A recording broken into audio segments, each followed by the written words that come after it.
Excuse me, you can speak Urdu? Yes, I can. Yes.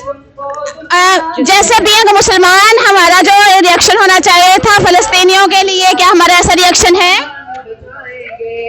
I don't think so, but I think private individuals अपनी capacity में जो कर सक रहे हैं वो कर रहे हैं. तो I think हमें अपने गवर्नमेंट ने फाइनली एक सपोर्टिंग स्टेटमेंट तो दे दी है and it stands with Palestine, but I think personally हम जो कर सके हमें करना चाहिए.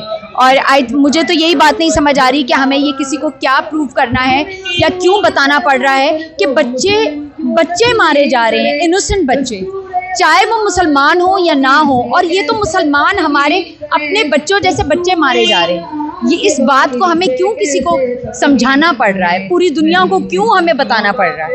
मैंने एक विजुअल देखा परसों, उसमें एक फलस्तीन में खवातीन को शहीद करके उसके ऊपर इस्राएली फौज के नौजवान यूरन कर रहे थे खड़े होके, उनकी डेड बॉडीज नंगी थी, उनको ठुड्डे मारे जा रहे थे. ये तो वॉर क्राइम्स हैं क्लियरली.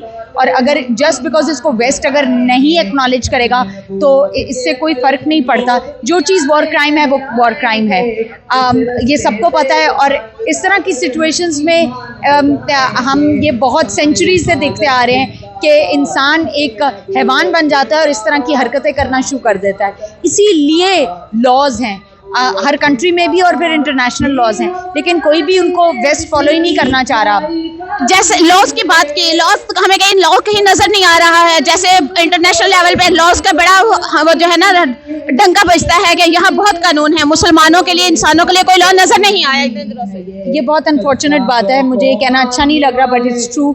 जहाँ योग्य मुस्लिम्स थे उनके लिए भी नहीं नज़र आ रहा था.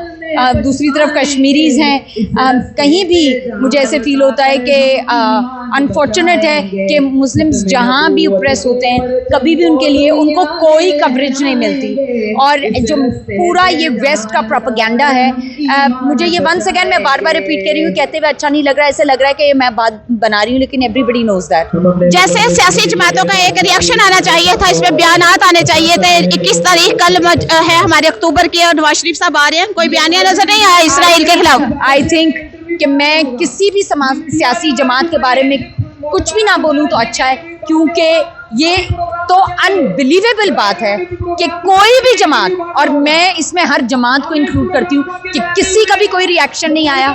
इतना शर्मनाक बात है. सब अपने मुफाद के लिए काम कर रहे हैं और कुर्सी के पीछे लड़ रहे हैं. कोई ये नहीं देख रहा कि इस दुनिया में और क्या हो रहा है और कहाँ लोग किस मुश्किलों का सामना कर रहे हैं. किसी को फ़र्क नहीं पड़ रहा. थैंक यू सो मच, आपका बहुत शुक्रिया. अस्सलाम वालेकुम. जी वालेकुम सलाम. जी बताइएगा, आज यहाँ पे आने का क्या मकसद है आपका? यहाँ पे मकसद फ़लस्तीन पे जुल्म हो रहा है, इसराइल जो है ना उन पे जुल्म मुसलत कर रहा है, तो इसका हमारा एहतजाज है. इसी में निकले हैं कि हमारी जो है ना रियासत भी इसराइल के ख़िलाफ़ उठे और मजम्मत करे इस बात का कि ये क्यों जुल्म हो रहा है फ़लस्तीन पे, और क्यों ये ज़्यादती हो रही है. और फ़लस्तीन हमारे कलिमा भाई हैं और उन पर जुल्म हो रहा है. और जो कल परसों जो वाक़या हुआ है अस्पताल पे, जो उन्होंने जो अटैक किया है बच्चों पे और डॉक्टरों पे, और ये जुल्म है.